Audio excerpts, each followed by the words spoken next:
Katotohanan ang pinanghawakan ng magka-love team na sina Francine Diaz at Seth Fidelin o kilala sa uniname na Francet. Hindi raw nila kailangang magpabuyo na pumasok sa relasyon para suportahan ng kanilang fans. Nakapanayam ng Pep.ph o Philippine Entertainment Portal sina Francine at Seth sa Frescon ng She Who Must Not Be Named na ginanap sa Common Ground Co-working Space sa Rockwell sa Makati City noong May 28, 2025. Saad ni Seth, pinapakilala lang namin sa kanila kung ano kami tapos nakikita na nila. Mas nagiging panatag na sila kasi nakikita nila ayan sila eh. Kumbaga kahit na ano ang iba to sa amin sila na mismo magugulat na lang kayo. Ay hayaan nyo ang dalawa, may sariling mundo yan. Dugtong ni Francine, di namin kailangan na maglay sa kanila kasi yung relationship namin sa kanila hindi naman na bago. Parang nagkakaintindihan na kami sa totoo lang, alam nila yung totoo. Kaya kung may gustong malaman yung totoong score sa aming dalawa, ang mas nakakaalam nun ay mga fans namin. Diretsang tinanong sina Seth at Francine kung ano ba talaga ang tunay na estado ng kanilang relasyon. Sagot ng kapamilya aktor, sinubok lang kami ng panahon, sinubok lang kami ng maraming problema hanggang ngayon. Gaya ng sinabi ko dati, nakikita ko at gusto kong makasama sa future ko si Francine. Dagdag ni Seth, siguro naman napatunayan ko na ngayon saka mas matured na alam mong di na 16 o 17. Nandito na kami sa punto ng buhay namin na nandun na kami sa real phase ng buhay namin. Kumbaga, unang hakbang sa gusto naming puntahan. Ipinalawanag naman ni Francine na ang tanging masisiguro niya ay ang mabuting magkaibigan sila ni Seth. Anya, para sa akin, when I say na nakikita niya ako sa future, di naman ibig sabihin nun laging may kaakibat na romance.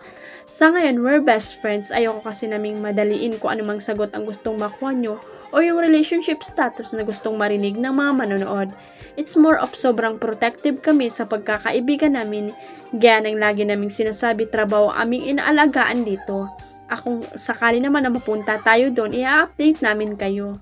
Marami sa mga sikat na love team tulad ng Katniel Jaden Lesken ang nagsimula sa love team at nauwi sa totohanang relasyon. Pero sa huli ay nag-break din ang mga ito at ang tuluyang nabuwag ang mga tambalan. Iyon bang isang konsiderasyon nila kung bakit ayaw muna nilang i-level up ang kanilang samahan? Saad ni Seth, hindi natin masasabi ang bukas kung anong problema ang darating.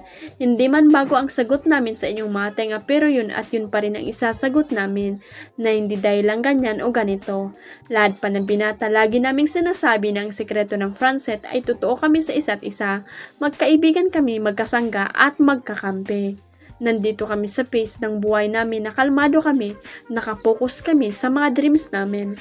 Bandang huli naman mag-e-enjoy kami, na-excite din kami sa pupuntahan namin. Wala namang masama pagdating ng araw, diba? Deserve na ipagsigawan kung ganun ang mangyayari sa future. Naniniwala naman si Francine na hindi dapat madaliin ang pag-ibig. Payag na we have our own fears naman kung bakit ayaw pa naming i-take sa another level muna. Maybe that's one of the reason. Pero gaya ng sinasabi niya lagi, yung parents namin lagi kaming pinapayuhan na trabaho muna.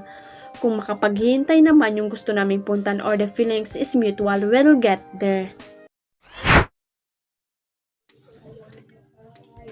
Nananatili pa ring single ang kapuso actress na si Barbie Fortesa ilang buwan matapos silang maghiwalay na kanyang ex-boyfriend na si Jack Roberto.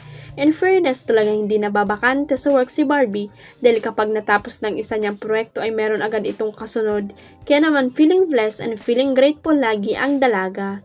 Busy ngayon si Barbie sa bago niyang GMA series ang Beauty Empire kasama sina Kailin Alcantara, Rufa Gutierrez, Gloria Diaz at iba pang kapuso star.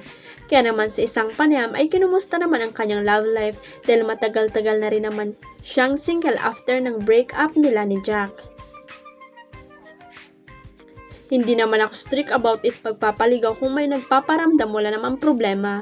Pero sa ngayon multo pa lang yung nagpaparamdam sa akin ang natawang chika ni Barbie sa ulat ng 24 oras. Huwag kalimutang i-click ang subscribe button at i-ring ang notification bell para sa latest at legit chika updates.